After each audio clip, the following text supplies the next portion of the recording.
Assalamualaikum warahmatullahi wabarakatuh. Perkenalkan, nama saya Wildati Mawada dengan NIM 934132319. Yang pertama saya sendiri, dan yang kedua ada Adinda Dewi, dan yang ketiga ada Hafifatus Sa'diyah. Di sini kami akan menjelaskan tentang takhrij hadis.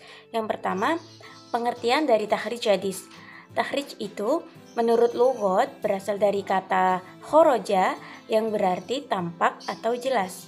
Takhrij secara bahasa berarti juga berkumpulnya dua perkara yang saling berlawanan dalam satu persoalan. Namun secara mutlak ia itu dapat diartikan seperti mengeluarkan, membiasakan, dan menghadapkan. Sedangkan menurut istilah, takhrij itu bisa disebut sebagai penunjukan terhadap tempat hadis di dalam sumber aslinya yang dijelaskan sanad dan martabatnya sesuai dengan keperluan. Dari definisi-definisi di atas itu dapat disimpulkan bahwa takhrij hadis adalah usaha untuk menemukan matan dan sanad hadis serta lengkap dari sumber-sumbernya yang asli, yang dari situ akan bisa diketahui dari kualitas suatu hadis baik secara langsung karena sudah disebut oleh kolektornya maupun melalui penelitian sebelumnya. Selanjutnya, yang kedua ada sejarah perkembangan dari takhrij hadis. Di sini pada awalnya takhrij itu dilakukan sebatas untuk mengetahui letak sebuah hadis pada sebuah kitab atau literatur. Sementara kegiatannya itu berupa penelitian kualitas hadis dilakukan jika dirasa perlu. Dalam artian sebenarnya takhrij hadis ini hanya berhenti pada saat kita sudah mengetahui sumber berupa kitab atau hadis yang menyebutkan hadis itu beserta sanadnya. Misalnya ya, kita kan sudah mengetahui bahwa hadis yang sedang kita takhrij itu diriwayatkan oleh Muslim atau Abu Dawud. Maka selesai sudah proses takhrij itu. Namun penelusuran lokasi hadisnya itu masih kurang sempurna jika tanpa penelitian atas sanad hadis. Penelusuran yang dilakukan itu dalam proses takhrij bermuara kepada kitab atau literatur yang menyebutkan hadis beserta sanadnya yang dimiliki sendiri oleh penulis kitab tersebut yang tersambung sampai kepada Rasulullah. Lalu pada masa sahabat hingga abad ke-5 Hijriyah itu belum mengenal takhrij. Sebagaimana yang kita kenal itu sekarang sebagai alat bantu mengkaji suatu hadis. Hal ini dikarenakan banyaknya hafalan dan luasnya wawasan mereka akan hadis. Para ulama klasik itu mampu menyebutkan hadis berdasarkan hafalan yang mereka miliki atau merujuk kepada kitab hadis yang ada. Selanjutnya, dengan seiring perjalanannya waktu, kajian hadis itu semakin sulit dalam penguasaan para ulama terhadap hadis juga berkurang.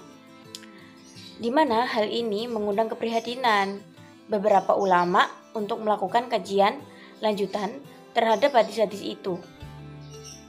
Dan mereka mulai menulis karya-karya yang kita sebut dengan kitab-kitab takhrij. Keadaan ini berlanjut hingga sekarang. Bahkan takhrij hadis kemudian menjadi integral dengan proses pentakikan terhadap suatu karya. Untuk materi yang selanjutnya akan disampaikan oleh pemateri yang kedua. Assalamualaikum warahmatullahi wabarakatuh. Saya Adinda Dewi Normalini. Saya akan meneruskan presentasi dari kelompok saya. Saya akan menjelaskan tentang langkah-langkah penelitian hadis. Yang pertama, kita harus meneliti tentang sanad dari suatu hadis tersebut. Setelah menentukan sanad, kita harus menentukan rawinya. Siapa perawi pertamanya? Nah, yang kedua, kita menentukan matan. Matan itu adalah isi dari suatu hadis tersebut. Metode dalam takhrij hadis. Metode dalam tahrij hadis itu ada 5. Yang pertama, tahrij melalui lafadz matan yang pertama. Metode ini sangat bergantung pada lafal pertama pada suatu matan hadis. Yang kedua, tahrij melalui kata-kata dalam matan hadis. Metode ini didasarkan pada kata-kata yang ada dalam matan hadis, baik berupa isim, kata benda, atau fiil, kata kerja. Yang ketiga, tahrij melalui perawi hadis pertama. Metode ini didasarkan pada perawi pertama suatu hadis, baik dari kalangan para sahabat, bila sanadnya mustahil sampai kepada Nabi Shallallahu Alaihi Wasallam, atau dari kalangan tabi'in apabila hadis tersebut mursal. Yang keempat, tahrij melalui tema hadis.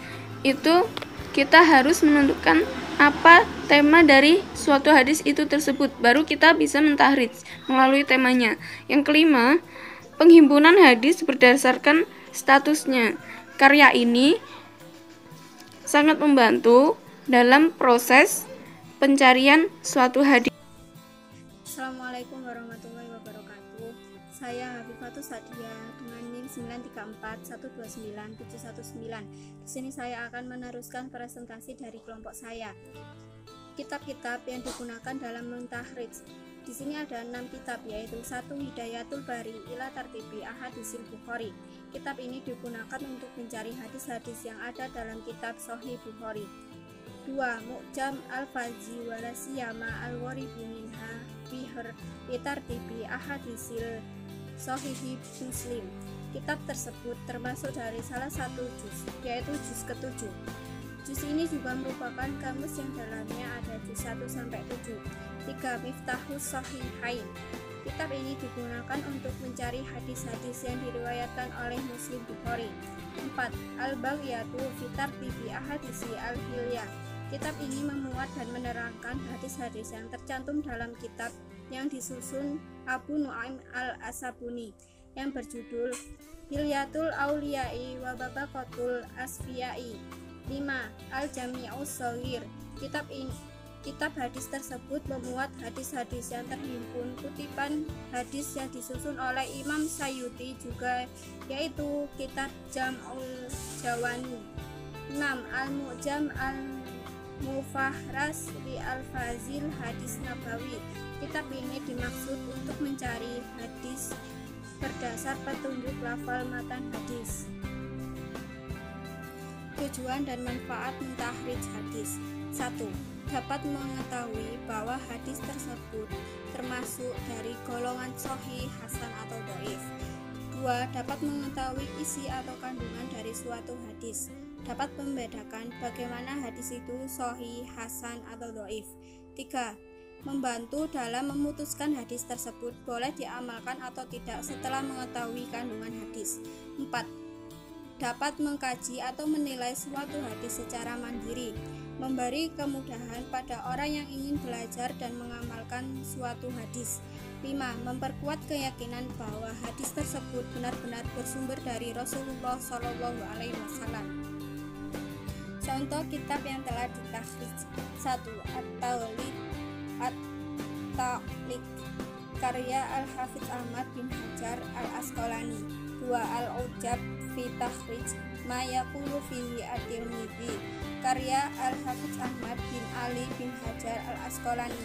3. Musbu Ar-Royah li Ahadits Al-Hidayah karya Abdullah bin Yusuf Az-Zalagi. 4. Al-Badru Al-Munir karya Sirajuddin Ibnu Al-Mulaqqan. Video ini dibuat oleh kelompok yang beranggotakan Wildati Mawadah, Adinda Dewi, dan Hafifatus Sadiah. Sekian video dari kelompok kami. Bila ada kurang lebihnya mohon maaf yang sebesar-besarnya. Wassalamualaikum warahmatullahi wabarakatuh.